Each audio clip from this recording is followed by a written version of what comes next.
Hi, Dave Pelz here. Let's continue our talk from last week about love and doing what is in the best interest of others.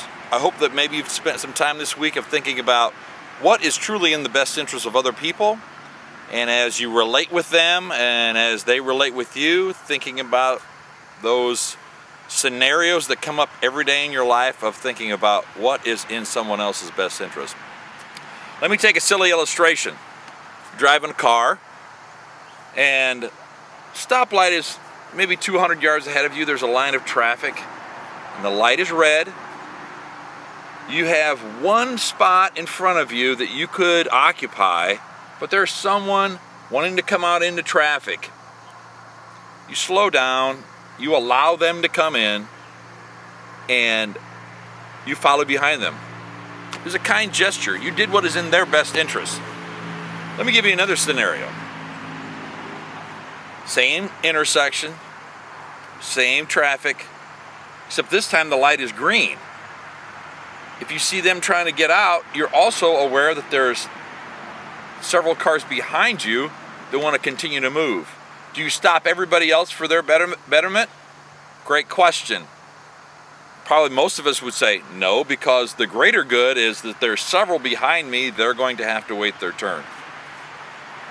Let's make one more illustration. We pull up to the exact same intersection. Traffic is still busy. It's green. However, a ball rolls out in front of the traffic, followed by a small child. What would you instinctively do? Of course, you're going to slam on the brakes. You're going to perhaps get out and stop other people or try to protect this child. You're trying to do what is in their best interest. And it's almost instinctual, and it is love. And we have to start evaluating almost every step of our lives in order for us to be great lovers.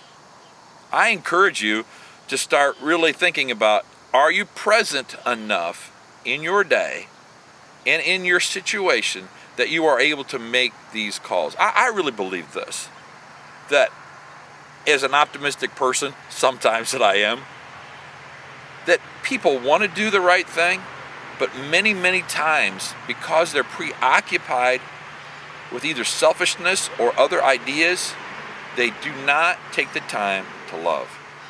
Can't. Because they aren't willing to process the situation.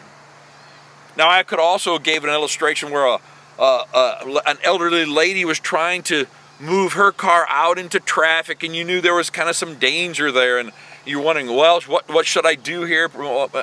I might need to slow down for her to get out, motion for her to go. All these things take a lot of just brain power and work to do that. Let me ask you this, and let me give you a question for this week.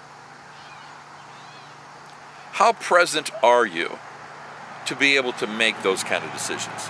I purposely chose driving behind the wheel because most of us turn into different people when we are behind this. So I encourage you to start looking at that level and start saying, who do I need to show love to? Who is that person I should be compassionate to? Are they a stranger? Are they people that are near me or around me?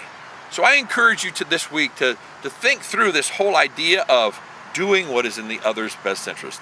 Thanks so much for listening. I hope that you go to dpelz.com and you can leave some comments there if you'd like, or you can go to the Facebook page, Dave Pelz Change Agency, and start a dialogue there with other people, like, who are the hardest people for you to be present with, to love, to think about what is in their best interest.